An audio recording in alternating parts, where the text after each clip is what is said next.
안녕하세요. 곧 명절이 돌아오니 벌써 기분이 싱숭생숭하고 울적해지려고 하네요. 아마 대한민국 모든 며느리라면 다 그러실 겁니다. 몸이 좀 힘든 문제였다면 1년에 몇 번 안 되는 날이니 저도 눈 질끈 감고 좋게 넘어갔을 거예요. 그런데 몸이 아니라 정신적으로 사람을 괴롭히는 인간을 보니 참을 수가 없더라고요. 저는 악몽과도 같았던 시간을 결혼 전부터 명절에 다 겪고 더 가볼 것도 없이 파혼 결정을 빠르게 내리게 되었는데요. 저희 부모님은 지금도 명절에 저한텐 설거지도 안 시키려고 한답니다. 얼마 전에 제가 그 이유를 물었더니 엄마가 그러더군요. 저에겐 파혼이 아픔을 떨쳐낸 날이자 기념일로 삼아도 될 정도로 똑똑한 선택을 내린 날이라고요.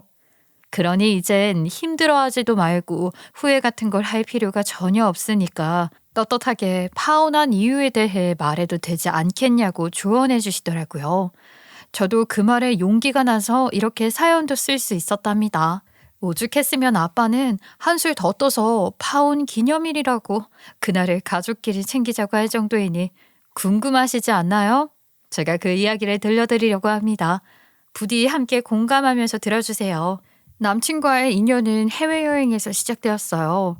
왜 먼 나라에 가면 한국말만 들어도 괜히 반갑고 그러잖아요.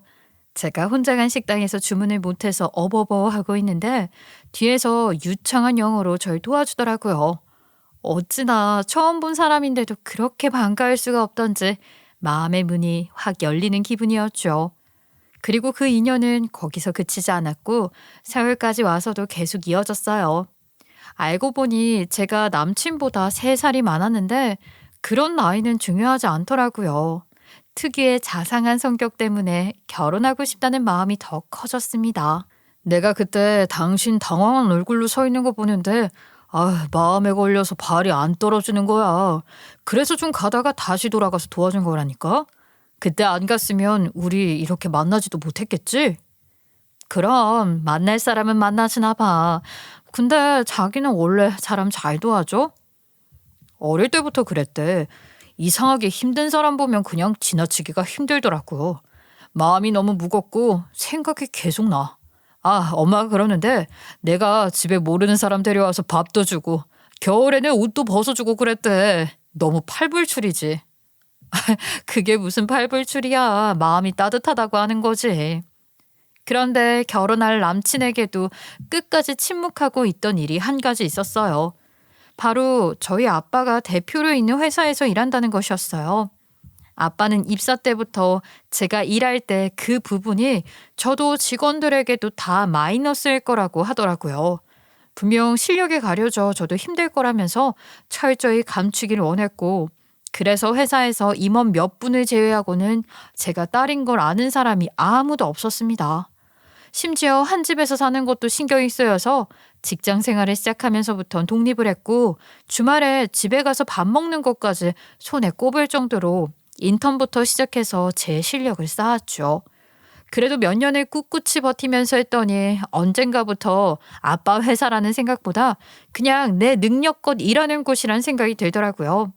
그리고 결혼을 앞두면서 가족들과 이 문제를 다시 상의하게 되었죠. 나중에 좀 시간이 지나서 말하는 게 어떻겠냐? 저도 그게 고민이긴 한데 그 사람이 지금 회사에 관련된 일을 하는 게 아니니까 말해도 괜찮지 않을까 싶기도 해요. 크게 문제되는 일은 없을 것 같긴 한데. 당신 생각은 어때? 엄마는 결혼하고 좀 더 지나서 얘기했으면 좋겠는데. 사람 일 어찌 될지 모른다고 나중에 혹시 아니? 박서방이 아빠 회사에서 일할 수도 있고 엄마 주변에 보니까 친척이나 지인 자리 알아봐 달란 부탁도 많다던데. 그렇지. 그런 식으로 한두 사람 알게 되면 금방 퍼지니까. 그건 좀 걱정스럽긴 하네요. 내가 인사팀에 있으니까 그런 문제가 더 조심스럽기도 하고 엄마 말도 일리가 있는 것 같아요. 그럼 아빠 우선 그 이야기는 안 하는 걸로 할게요. 너 정말 그래도 괜찮겠어? 네, 이해 못할 사람 아니에요. 그때 가서 잘 설명하면 되죠. 이렇게 가족들과 결정을 내리고 얼마 안 가서 문제가 생겼는데 바로 예비 신우였어요. 남친이 예비 시어머니를 만나기 전에 긴장도 풀고 친해질 겸 동생부터 만나보라면서 자리를 만들어주더라고요. 그런데 멀리서부터 옆모습이 익숙하다 싶었는데 가까이 가서 인사를 하는 순간 놀라지 않을 수 없었어요. 예비 신우는 몇 년 전 회사에서 힘든 일을 겪고 퇴사한 여직원이었거든요. 오랜 시간 동안 많은 직원이 우리 회사를 거쳐갔어도 제가 절대로 잊을 수 없는 한 사람이었어요. 제 마음에 큰 미안함으로 자리 잡고 있을 만큼 너무 큰 일이기도 했고 사실 5년도 더 됐지만 저한텐 어제 일만 같았습니다. 그때 사건으로 거슬러 가보면 그때가 꽤 늦은 시간이었는데 회사 여자 화장실이 잠겨 있더라고요. 그런데 안에서 쿵쿵하면서 고성이 들리기도 하고 낌새가 이상해서 가까이 귀를 대보니 한 사람이 있는 눈치가 아니었어요. 소란의 주인공은 다름 아닌 물류팀의 여직원 2명과 예비 신우였습니다. 대화 소리를 들어보니까 제가 껴들지 않을 수가 없겠더라고요. 너 꼬리치지 말고 조용히 다니라고 경고했지? 아무리 팀장님이 저녁 먹자고 해도 안 나가겠다고 하면 되지. 잘 보이고 싶냐? 여기 오래 다니고 싶어서 발악하냐고. 야근한다고 저녁 사주신 것 뿐인데요. 그게 꼬리친 거예요? 야, 가짜는 주임이 대리한테 대드냐? 너 여기 얼마나 다닐 수 있을 것 같아? 여긴 직원끼리 평가하는 제도가 있거든?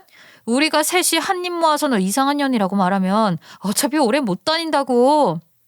그러니까 좋은 말로 할 때 나가.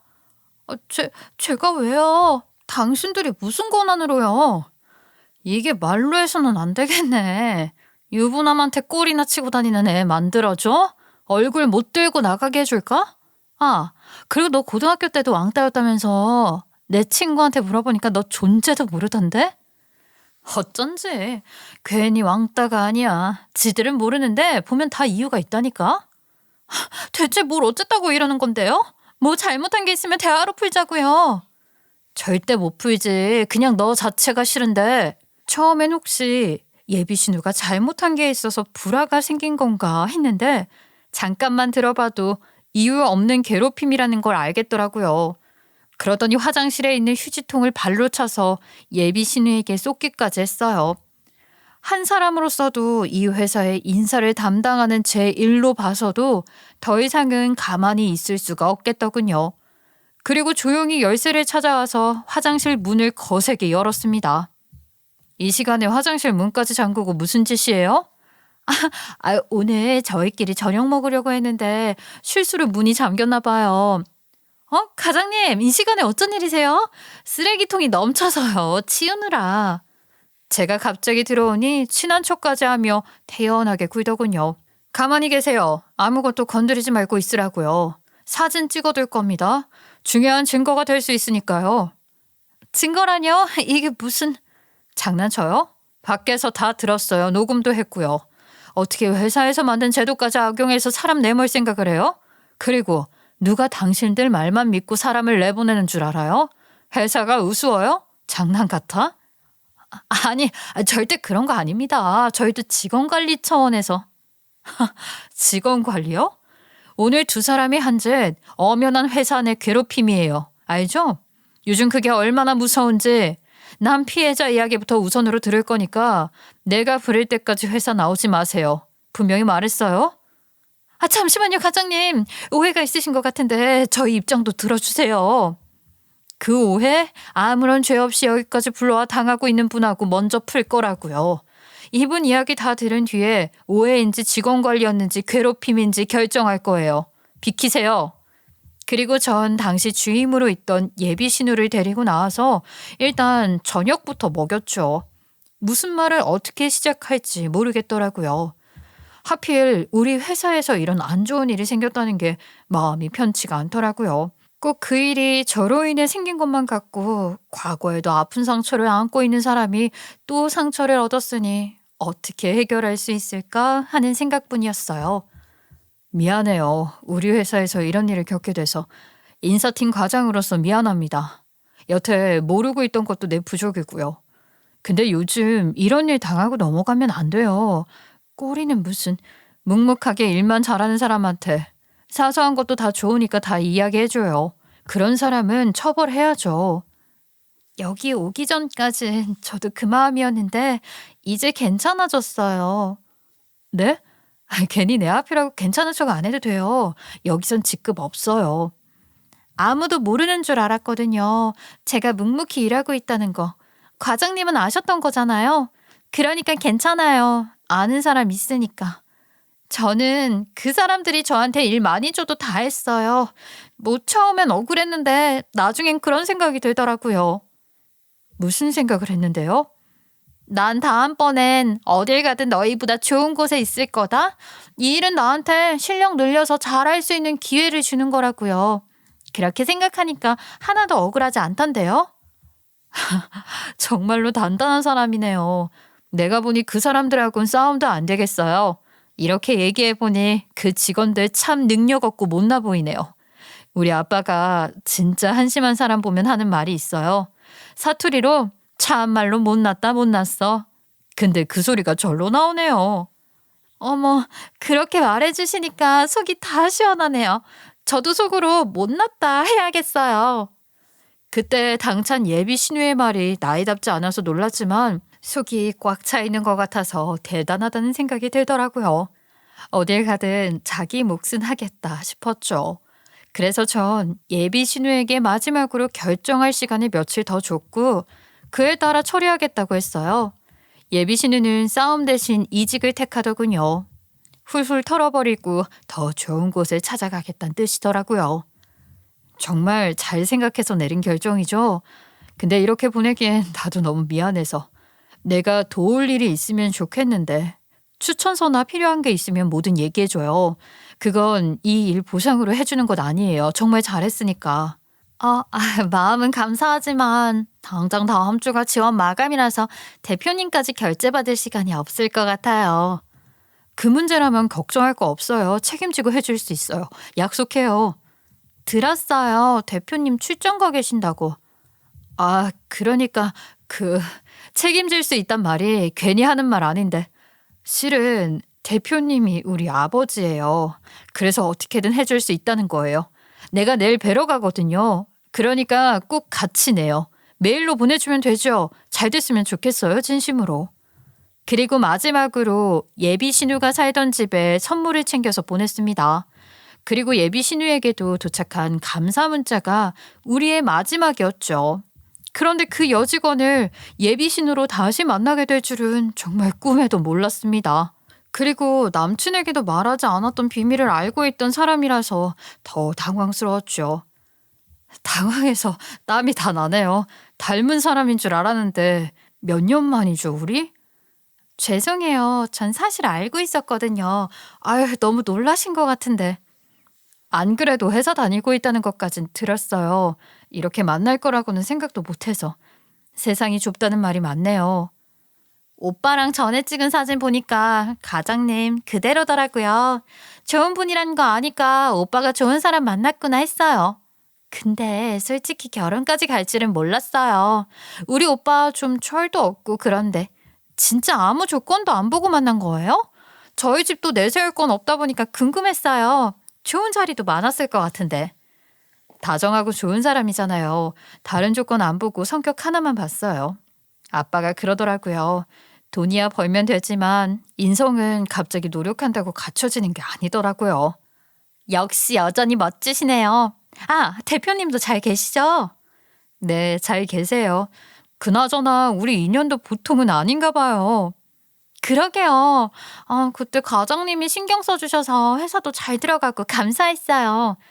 이제 새언니라고 불러야 하는데 과장님이 입에 붙어서 어떡하죠? 나도 그래요. 우리 서로 천천히 해봐요. 나도 아가씨라고 부르는 연습 좀 해야겠네요. 그래도 이렇게 다시 만나니까 더 반갑네요. 씩씩하게 잘 지내고 있어서 더 고맙고요.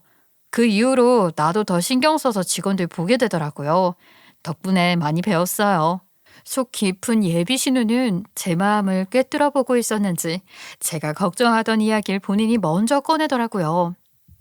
그때 저한테 해주신 이야기는 나갈 사람이라서 한 말 아니라는 거 알아요. 진심으로 돕고 싶어서 믿어도 된다는 뜻으로 큰 비밀을 얘기해 주신 거잖아요. 그 이야기는 언니가 선택해서 할 때까진 제가 비밀로 지킬게요. 그러니까 걱정 안 하셔도 돼요. 정말요? 고마워요. 아, 실은 그 문제로 가족들하고도 상의했는데 어른들은 멀리 보더라고요.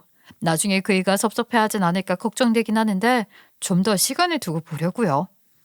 나중에 들어도 이해할 거예요. 다른 뜻이 있어서가 아니라 직원들 배려하느라고 그런 거니까. 그때 저도 대표님 딸인 걸 알았으면 그런 이야긴 불편해서 못했을 것 같아요. 괜히 속이는 기분 들어서 미안했는데 비밀 공유하는 사람 생겨서 한결 마음이 가볍네요. 저 입 진짜 무거우니까 뭐든 이야기하세요. 그때 언니 생긴 것 같아서 좋았는데. 원래 오빠 있는 애들이 언니 갖고 싶어 하잖아요. 이제 제가 언니 편에 설 수 있어서 좋아요. 곧 우리 식구 된다 생각하니까 더 좋네요. 예비 신우를 만나고 나니 제 편이 한 명 더 생겼다는 생각이 들었어요. 그리고 모든 상황이 우리의 결혼이 문제 없게끔 돕고 있다는 생각이었죠. 하늘이 돕는단 말이 있잖아요. 딱 그게 이런 상황을 말해주는 것 같았어요. 남은 건 예비 시어머니뿐이었죠. 그때 마침 남친이 상견례 전에 좀 더 예비 시어머니와 가까워졌으면 하며 전화도 바꿔주고 기회를 많이 마련해 주더라고요. 저도 대면대면하게 지내는 것보다야 빨리 가까워지는 게 좋겠다는 생각이었죠. 무엇보다 어머니도 딸이 있는 분이니까 그런 마음으로 저를 봐주실 거라고 생각했어요. 하지만 예비 시모와 지내면서부터 이 생각은 조금씩 금이 가기 시작했죠. 너 출장 갔다 왔다면서 아무것도 안 사왔니? 선물 없어, 선물? 네? 일정이 너무 빠듯해서 정신없이 오느라고 죄송해요. 그래서 그냥 왔다는 거야? 면세점 들릴 시간도 없었다고? 참, 나 같으면 외국 한번 못 나가본 시어머니 생각해서라도 선물 하나는 사왔겠다. 보면 너 마음 쓰는 게 너무 인색해. 어쩜 잘 보일 생각조차 안 하는지. 제가 놀러 간 거면 시간을 내서라도 샀을 텐데. 죄송해요, 어머니. 혹시 필요한 거 있으시면 제가 이번에 갈 때. 예, 넌 내 입으로 아직 며느리도 안 된 애한테 이런 게 필요하다 사달라 속보에게 선물이나 밝히는 사람 만드는 거냐? 어른이 그런 말 하는 게 쉬운 줄 알아? 그런 것도 생각이 있는 애면 미리 배려해서 빈손으로 안 오지. 응? 하다못해 립스틱 하나 쪼가리는 사오겠다. 괜히 출장 갔다가 선물 안 사온 걸로 타박을 들어야 했죠. 인색하다고까지 하면서 잔소리하는데 전화를 끊고 보니 이게 이런 소리까지 들을 일인가 싶었지만 너무 공격적으로 말하니 그 분위기에 엉겹결에 사과를 했던 것 같아요. 그리고 그 후로도 어머니의 갑작스러운 역정은 계속되었죠. 너는 항상 내가 먼저 전화하게 만들더라. 그렇게나 바빠? 어머니, 며칠 전에 제가 먼저 연락드렸는데 안 받으시더라고요. 그럼 찾아왔어야지. 어디 쓰러져서 못 받는 거였으면 어쩌려고? 에휴, 젊은 사람이면 몰라도 나이 든 어른은 전화 안 받는 건 큰일이 생겼다는 뜻인 줄 모르니? 늦게라도 찾아왔어야 하는 거 아니냐? 네? 아니, 영민 씨가 있으니까요. 솔직히 너 어떻게 하는지 보려고 내가 일부러 안 받아봤다. 그래도 이렇게 하면 몇 통 더 걸고 저녁에는 당연히 찾아올 줄 알았는데 어떻게 죽었는지 살았는지 관심도 없어. 내가 이러고도 며느리 생겼다는 말을 할 수가 있겠니? 어머니, 저녁에 연락됐다고 하니까 저도 그래서 별일 없다고 생각하고 넘긴 거예요. 억제에 가까운 예비 시어머니의 이야기는 끝이 없었어요. 점점 들어주는 것도 답하는 것도 너무 지치는 일이 되었죠. 내가 그것만 갖고 이러는 것 같니? 너 내가 저번 주에 친구들 만난다고 말했지. 그때 난 솔직히 네가 뭐 하나는 챙겨줄 거라고 속으로 기대 좀 했다. 그날 내 친구가 하는 말이 자기 며느리는 친구들만 만난다고 하면 집에 음식 보내주고 그렇게 챙긴다는 거야. 얼마나 얼굴이 화끈거리던지. 자세히 설명을 안 해주셔서 나가서 만나는 줄 알았어요. 나가면 해줄 게 없냐? 해줄 마음이나 있고? 핑계는 좋아. 제가 부족했네요. 더 신경 쓰도록 하겠습니다. 어떻게 넌 우리 아들보다도 그런 걸 못하니? 나이도 많으면서 내가 며느리를 본 건지 무뚝뚝한 사위를 얻은 건지 모르겠다. 며느리가 생겼으면 시어머니도 잘 챙기고 와서 애교도 떨고 그런 맛이 있어야지. 너도 좀 노력해. 내가 좀만 잘해도 점수 후하게 주는 사람이야. 순간 어머니의 단어 하나가 제 귀에 확 꽂히더군요. 방금 점수라고 하셨나요? 70점은 넘어야지 허락하지. 막 해도 되는 줄 알았어? 예비 시어머니는 제 기준에서 바라는 게 너무나 많더군요. 게다가 점수는 또 뭐랍니까? 머리 아플 일이 한두 개가 아니었죠. 안부 전화하는 횟수와 선물 사드리는 것, 심지어 친구가 오는 날까지 제가 챙기는 게 당연하다는 식이었으니까요. 그것도 이미 다 지나고 난 뒤에 날벼락을 맞는 식으로 알려주는 것도 힘들었습니다. 그래도 다르게 살아온 사람이 만나 가족이 될 준비를 하는 것이니 처음에는 힘든 게 당연하다고 하나씩 맞춰가면서 제 나름의 많은 노력을 했어요. 어머니, 오늘 택배 갈 거예요. 무슨 택배? 별건 아닌데 그때 어머니가 백화점 갔을 때 냄비 예쁘다고 했던 것 있잖아요. 신제품 나왔다고 해서 어머니한테 보내드렸으니까 써보시고 나중에 필요하면 언제든 말해주세요. 제가 또 사드릴게요. 세트로 했지? 그게 세트로 나온 구성이 없더라고요. 뭐? 아유, 돈을 써도 넌 그러니 시원스럽게 팍팍 해야지. 그런 건 무조건 세트로 사는 거다. 냄비 같은 걸 짝도 안 맞게 쓰고 있으면 기분이 나는 줄 아니? 에휴, 고장 냄비 2개 보내면서 택배 갈 거라고 연락하는 거, 그거 부끄럽지도 않냐? 그래도 저는 어머니 생각해서 신경 쓴다고 한 건데. 이런 걸 보고 뭐라는 줄 아니? 생생다고 하는 거다. 너 하는 거 보면 50점도 힘들겠어. 그리고 저도 이젠 어머니가 뭐라든 죄송하다는 이야기로 끝을 내지 않겠다는 생각도 했어요.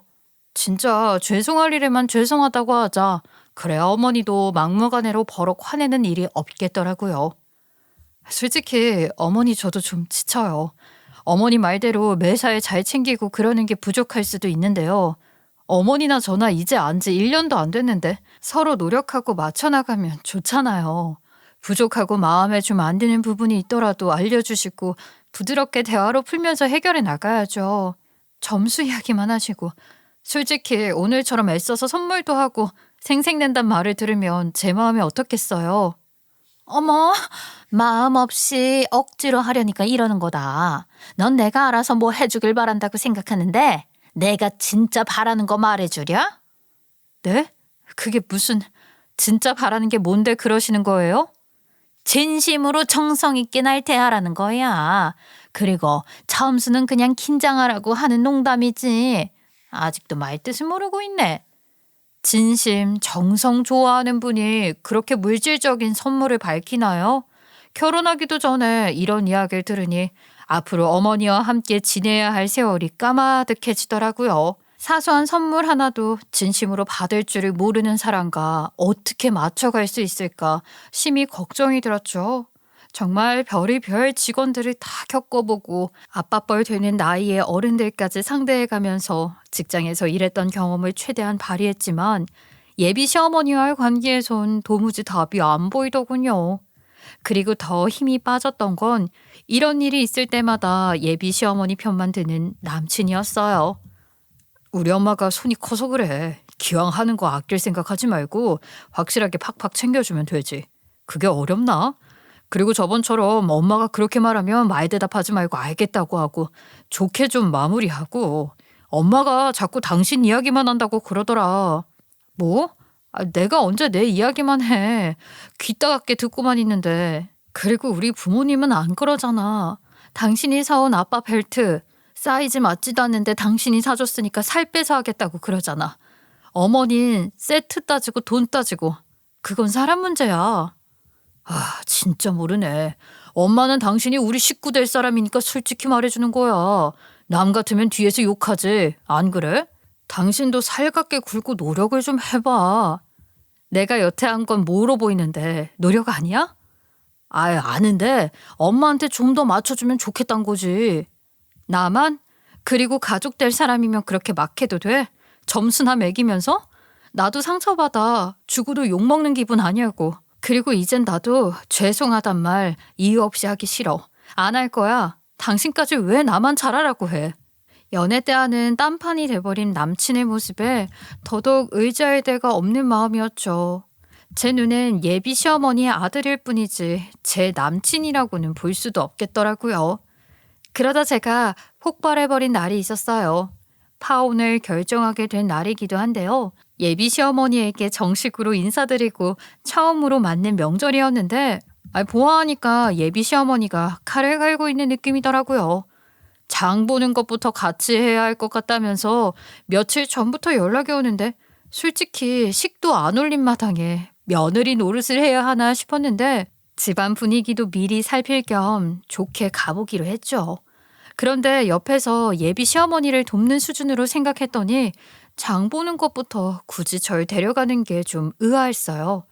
아무래도 무거운 짐 드는 건 남친이 도와주는 게 좋을 것 같아서 연락을 했더니 이 인간이 글쎄 술이 떡이 돼 있는 게 아니겠어요? 어머니랑 장 보러 가야 한다고 했잖아. 알았다 했으면서 술 마신 거야? 아, 죽겠다. 너무 빨리 마셨더니 속쓰리네.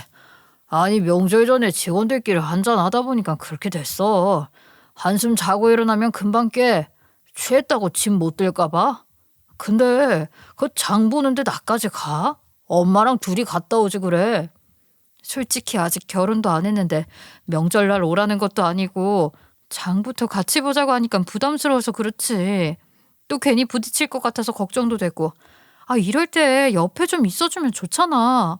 이게 엄마하고 둘이 얘기도 하고 더 친해지면 좋지 뭘 그래. 우리 엄마가 며느리 생겨서 신났네. 근데 나 속 니글니글해 죽겠어. 머리도 깨질 것 같고. 잠 좀 자고 연락할게. 됐어. 당신한테 기대한 내가 잘못이지. 제 속은 열이 차서 터질 것 같더군요.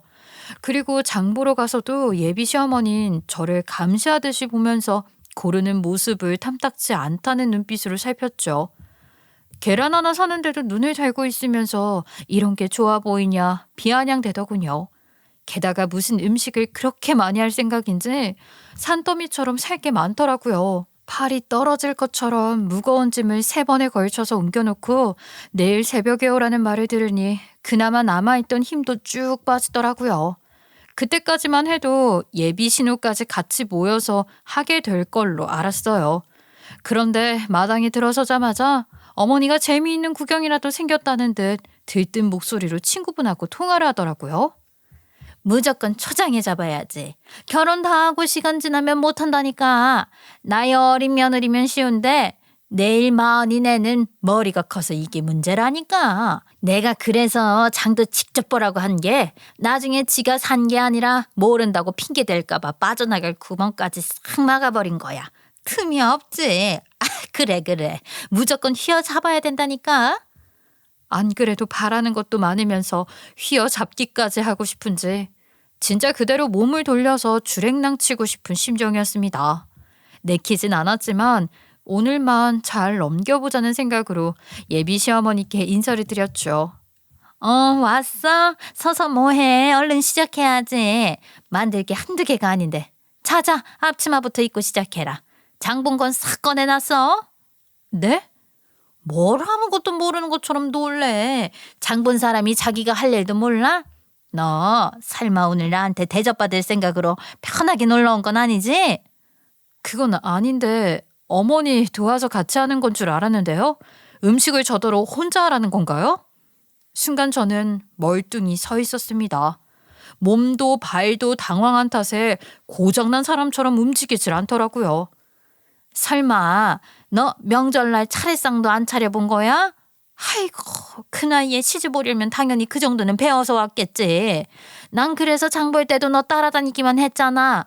그러니까 네가 맡아서 해야지. 아무것도 모르는 내가 뭘 어떻게 도와주리? 어머니, 그땐 그런 말씀 없으셨잖아요. 이런 법이 어디 있어요? 그럼 장 볼 때부터 모른다고 따라 나서질 말았어야지. 앞장서서 걷던 게 누군데? 네 손으로 다 골라놓고 명절 아침에 무슨 소리야? 제가 와서 아무것도 안 하겠다는 게 아니라요. 이 많은 걸 저더러 혼자 다 하라니까 드리는 말씀이에요. 그래서 이런 날에 온 식구 쫄쫄 굶길 셈이냐? 전 한 쪽도 안 먹이고? 어머니, 이럴 거였으면 저한테 장 보기 전에 말은 해주셨어야 맞지 않나요? 그날 보는 것마다 다 맛있겠다고 하면서 막 담으셨잖아요. 그럼 그것도 일부러 그랬던 거네요? 우리 집은 그게 기본이다. 왜? 사실 어제 장 볼 때 이상했던 게 예비 시어머니가 온갖 게 맛있겠네, 이것도 하면 좋겠다, 남친이 좋아하네 하면서 너무 많이 담더라고요. 그게 절 골탕 먹이려는 짓인 걸 알고 나니 더 부하가 치밀었죠. 이게 아까 예비 시어머니가 말한 휘어잡는 치사한 방법이구나 알겠더군요. 난 분명히 말한 것 같은데 너 내 말 흘러들었구나 또.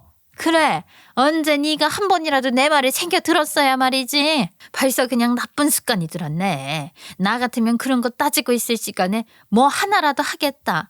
아이고 시간 아까워. 어차피 저 시키시려고 한 거잖아요. 그리고 여기서 못한다고 우겨봤자 저만 아무것도 못하는 바보가 돼 웃어질 것 같았죠. 그리고 그날까지 언성 높이면서 싸우고 싶진 않았습니다. 분명 만들어봤자 좋은 소리는 안 나오겠지만 그래도 죽이 되든 밥이 되든 만들고 넘기자는 생각이 들더라고요.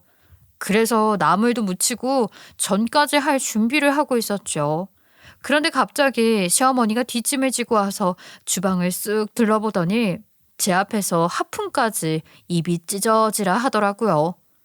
아, 내가 너무 일찍 일어났더니 온몸이 찌뿌둥하다. 난 일단 목욕도 좀 하고 한숨 자고 나오마. 네가 아무리 집에서 귀한 딸로 자라고 회사 가서 사람 좀 부린다고 해도 여기서는 아니지. 우리 집에 온 이상 내 밑에 있는 며느리인 거야. 알겠냐? 할 말이 없어서 대답도 안 나오네요. 왜 대답을 안 해? 아니 내 말이 틀렸어? 할 말이 없어서요. 어머니 생각이 그렇다면 그런 거겠죠. 저는 그때 꾹꾹 눌러온 화가 곧 터질 것 같아 입을 꾹 다물고 할 일만 집중했습니다. 그 순간은 저도 어떤 행동을 하게 될지 몰라 무섭더라고요. 태어나서 이렇게 들끓는 분노는 그때 처음 느껴본 것 같았어요. 그게 인정하기 싫다는 뜻 아니냐? 어? 당연한 걸 왜 못 받아들여? 마음 같아서 내 머리 꼭대기에 있고 싶은데 쉽지가 않지? 아들이고 딸이고 전부 너 좋다고 팔 벌려 환영해 주니까 나까지 멋대로 주무르면서 살 수 있을 줄 알았어? 천만에 나는 기본은 확실히 보는 사람이다. 이게 무슨 기본이에요? 다 우리 집에서는 기본으로 하는 거라니까. 특별히 더 시킨 줄 알아? 저는 어머니가 저한테 왜 이러시는지 정말 이해가 안 가네요. 언제 어머니 이겨보겠다고 버릇없이 군 적 있어요, 제가? 아니면 어머니 말을 거역하기로 했어요? 저 어머니 위에 있을 생각 같은 거 해본 적도 없어요. 이 자리가 그럼 쉬운 줄 알았냐? 며느리로서 도리는 다 해야지. 이런 건 기본 차질이야. 당연히 시집 오기 전부터 갖추고 왔어야 하는 거지. 그리고 시애미가 며느리 되래 좀 보겠다는데 그게 그렇게나 불만이야? 아유, 이렇게 따지고 들 일이냐고. 그런 게 아니니까 하는 말이잖아요. 저 다 들었어요. 제가 계속 성질을 부리면서 언성을 높이자 어머닌 황당하다는 듯 절 노려보더군요. 뭘 들었는데? 지금 계속 나한테 큰 소리를 치고 있는데 어디 경우 없이 큰 소리를 쳐. 어머니 저 오기 전에 하는 말 다 들었다고요.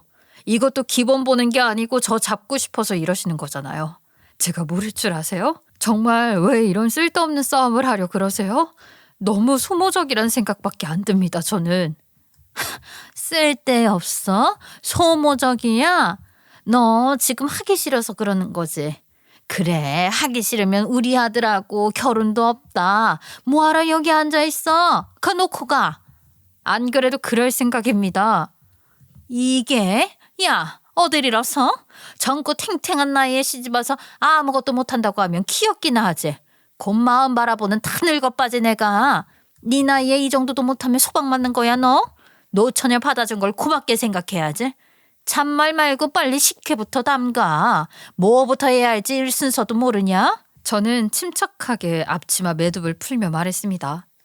그럼 며느리 구해서 뒷바라지하면서 잘 사시면 되겠네요. 안 그래도 아주머니 아들 참 손도 많이 갔는데 잘 됐어요. 어차피 여기서 돌아서면 남인데 가도 되죠? 너 이대로 가면 너 정말 어떻게 됐는지 몰라서 묻냐? 왜 몰라요? 너무 잘 알죠. 전 끔찍한 시댁살이 겪을 필요 없이 해방되는 거고 아줌마는 노총각 아들 키우면서 쭈글쭈글 늙어가겠죠. 안 그래도 주름 많은 얼굴에 큰일이네요. 더 자글자글해지시겠어요. 뭐야? 내 아들 좋다고 할 때는 언제고? 네 나이에 누가 널 받아줄 것 같냐? 그런 아드님하고 아줌마를 과연 누가 받아줄까요? 제가 장담하는데 당신 때문이라도 절대 결혼 안 할 겁니다. 예비긴 했지만 이런 며느리 본 게 죽기 전 마지막일 줄 아세요? 그대로 앞치마를 바닥에 패대기 치며 발로 잘근잘근 밟고 나오는데 갑자기 예비신우가 들어와서 예비시모를 말리는 겁니다. 예비시모는 때마침 잘 왔다는 듯이 자기 딸을 잡더니 절 잡아오라고 아주 악다군 일을 쓰더군요. 저거 잡아와. 내 앞에 데려다 놓으라고. 아유, 엄마, 지금 이럴 때 아니야. 오빠 혼사길 망칠 일 있어? 야, 내세울 거 하나 없는 주제? 버르장머리도 없는 저런 걸 누가 받아줘? 전 일부러 나가려다가 어디 한번 끝까지 가보자는 생각으로 다시 돌아와서 한쪽에 서 있었습니다. 기왕 며느리 노릇도 끝난 김에 재미있는 구경이나 하고 가자는 마음이 들었달까요? 팔짱을 낀 채 아주 거만한 자세로 보고 있었죠. 문득 예비신우가 저에 대해 말해주면 어떤 표정을 지을지도 내심 기대가 되더라고요. 끝까지 할 말 있으면 다 해보세요. 들어드릴게요. 이것도 마지막이니까. 저 뻔뻔한 거? 그 팔 안 풀어? 그냥 팔 분질러버리기 전에. 진짜 엄마 아무것도 모르면 가만히 좀 있어 제발. 뭔 소리야? 너는 왜 이 상황에서 천연편을 들고 앉았어? 진짜 언니가 왜 아무것도 없어. 나 전에 다녔던 회사 대표님이 언니 아버지야. 그리고 그때 우리 집에 선물 보내준 과장님이 언니라고. 나 지금 회사 다니게 해준 것도 언니 덕인데 엄마는 왜 알지도 못하면서 사람을 괴롭혀? 결혼도 하기 전에 왜 이러냐고. 그 말에 예비 시어머니는 주춤하더니 몸에 힘이 풀리는 것 같았죠. 갑자기 바닥에 풀썩 앉더라고요. 그 회사가 아버지가 하는 회사라고? 그래, 이제 알았어? 근데 언니 좋다는 사람이 없을 것 같아. 오빠가 없을 것 같아. 상황 파악 좀 하라고. 언니가 우리 오빠, 우리 집안 하나도 안 보고 선택했다 그랬어. 근데 저 언니가 여기까지 와서 엄마 비위 맞추고 있으면 됐지. 뭘 더 바랐는데. 이제 오빠 인생 엄마가 책임질 거야? 아니, 그럴 리가 없어. 그런 이야기는 없었단 말이야. 그렇게 저는 눈에서 초점도 잃은 예비 시어머니를 마지막으로 보고 나왔습니다. 그리고 위약금 같은 건 계산조차 안 하고 모든 걸 취소하기 바빴어요. 아빠에게 전화를 걸어 이 결혼 도저히 안 되겠다고 했더니 바로 그 한마디를 해주셨거든요. 그 말이 정말 무서울 게 없게 만들어줬죠. 네가 결정했으면 그렇게 해야지. 돈 무서워할 거 없다. 아빠가 돈 앞에 비참해지기 싫어서 이 나이까지 일하고 버는 건데 뒷일은 아빠가 다 정리해도 되니까 네가 결정한 대로 해. 얼마 안 가서 부재중 전화가 미친 듯이 들어오더라고요. 남친과 예비 시어머니가 번갈아 가면서 전화를 걸어오는데 이미 버스는 떠난 뒤인데 무슨 소용이 있겠어요. 그런데 이 인간은 상황 파악조차 안 된 것 같았죠. 어디야 지금? 갑자기 무슨 취소 문자가 오고 난리냐고. 시어머니 노릇하고 싶어서 제대로 미친 네 엄마한테 물어봐. 대충은 들었는데 엄마가 음식 조금 해보라고 했다고 이렇게 가면 어떡해. 아무리 엄마가 그랬다고 해도 이렇게 감정적으로 굴 일이야? 위약금이 이러면 얼마인 줄이는 아냐고. 그럴 돈도 없으면서. 넌 돈이 더 무섭구나. 우리 관계 끝나는 것보다. 아니, 현실적인 문제가 중요하니까 그렇지. 나중에 그게 우리 빚이 되니까. 누가 우리야? 이제 너랑 우리 같은 소리 할 사이 아니니까 정신 차려. 그리고 내가 마지막으로 부탁하는데 혹시라도 동생한테 내 이야기 듣고 나서 빌러 오지나 마라. 지금보다 더 추한 꼴 두 눈 뜨고 보기 힘들 것 같으니까. 너랑 딱 반반 나눠서 정리할 거니까 그런 줄 알아. 그래도 이만하면 됐을 것 같죠? 저도 복잡하게 서류상으로 얽힌 것도 없고 하니 대충 마무리가 된 줄 알았어요. 그런데 그때서야 이 인간들이 한 집에 모여 상황을 알고 집이 한바탕 뒤집어진 모양이더군요. 남친도 평범한 회사원으로만 알았으니 얼마나 놀랐겠어요. 혹시나 찾아올까 싶어 집에 가서 명절이 끝날 때까지 핸드폰을 끈 채 지냈는데 다음날 출근하는데 회사 앞에 떡하니 세 사람이 고개를 숙인 채 서 있는 게 아니겠어요? 자기야 미안해. 상황 듣고 나서 사과 못한 게 마음에 걸려서 정말 몰랐어. 내가 이 꼴 보기 싫다고 분명히 말한 것 같은데? 그래도 우리 만나는 동안 싸움 한 번 한 적 없고 좋았잖아. 난 당신하고 정말 운명이라고 생각해. 그러니까 우리 식구, 아니, 나라도 용서해줘. 그리고 우리 엄마가 당신한테 꼭 할 말이 있대. 미안합니다. 내가 경솔하게 굴었고 너무 심하게 대한 것 인정합니다. 앞으로 그런 실수 절대 안 하고 예의 갖춰서 행동하겠습니다. 우리 아들하고 딸 앞에서 엄마로서 약속하는 거예요. 그러니까 화 풀어주면 좋겠는데, 아니 용서해 주셨으면 좋겠습니다. 그러더니 갑자기 90도로 공손히 손까지 모아 인사를 하는 겁니다. 갑자기 배꼽 인사까지 하는 거예요? 정말 재밌는 사람이네. 이게 당신 수준에서 말하는 그 예의구나. 몸만 90도로 숙이고 존댓말만 하면 되는 줄 아나 본데 이미 나한테 한 말과 행동, 그건 돌이킬 수가 없어요. 쥐어 담으실 수 있으면 한번 해보시던가요. 그래, 그건 어떻게 할 방법이 없지. 근데 내가 살면서 갚으면 안 되겠니? 그래도 우리 아들 앞길 망치는 부모는 되기 싫은데 너희 결혼에 나는 제외하고 생각해주면 안 될까? 우리 아들한텐 한 번만 기회를 다오. 제가 경고했죠. 당신 무서워서라도 이 사람하고 결혼하는 여자 없을 거라고. 당신 때문에 벌어진 일이니까 노총각 아들 잘 살피면서 사세요. 무슨 짓을 한들 제 입에선 악담밖에 안 나오니까 그냥 가시는 게 좋을 겁니다. 제발 자기야, 제발 다시 생각해줘. 결혼식 안 해도 되니까 조금만 시간 갖고 가. 경비 아저씨 불러서 내쫓기 전에 가. 나 계속 올 거야 여기. 당신 마음 풀릴 때까지 올게. 예, 그만하고 가자. 가자고. 아침부터 죄송합니다. 결국 경비 아저씨가 나와서 외부인이라며 내쫓자 어쩔 수 없이 나가더라고요. 이런 모습은 진짜 제 눈으로 보고 싶지 않았는데 마지막으로 남은 그 사람과의 좋은 추억도 날아가는 기분이었죠. 예비 신우였던 남친의 동생은 제게 따로 연락하여 정중히 사과하며 진심 어린 속내를 말했습니다. 저 언니, 아니, 이제는 언니가 아니죠. 저희 집 식구들 때문에 상처 입으신 점 진심으로 사과드리겠습니다. 제가 정말 너무 창피해서 볼 면목이 없어요. 저도 엄마가 이렇게까지 며느리 될 사람에게 갑질할 줄은 몰랐어요. 아들 결혼시키면 안 그랬던 사람도 변한다더니 그게 저희 엄마일 줄은 정말 몰랐어요. 죄송해요. 그쪽이 미안할 게 뭐가 있어요. 진짜로 잘못한 사람은 따로 있는데. 마음 쓰지 말고 우리 인연은 여기까지다 생각하면 되죠. 전 진짜 괜찮아요. 아니, 괜찮진 않지만 괜찮으려고 마음 먹으려고요. 네, 언니. 그렇게 말씀해 주셔서 너무 감사해요. 우리 오빠랑 차라리 안 이어지는 게 언니 인생은 더 좋으실 거예요. 저도 오빠 동생이지만 드릴 말씀이 도망치라는 말밖에 없네요. 좋은 사람 만나시고요. 그동안 저희 집에서 있었던 일들은 더 좋은 사람 만나기 위해 액땜했다 생각하세요. 어떤 말로도 위로는 안 되겠지만 정말로 죄송했습니다. 그 전 남친은 계속 회사 앞을 찾아오고 그 아줌마도 회사 전화까지 연락을 해와서 미안하다고 사죄했지만 전 스팸 전화 받듯이 더 듣지도 않고 끊어버렸습니다. 그리고 끈질기게 찾아온 전 남편을 아버진 두고 볼 수 없었는지 무섭게 장비까지 들고 나와 쫓아내며 확실한 마침표를 찍을 수 있었어요.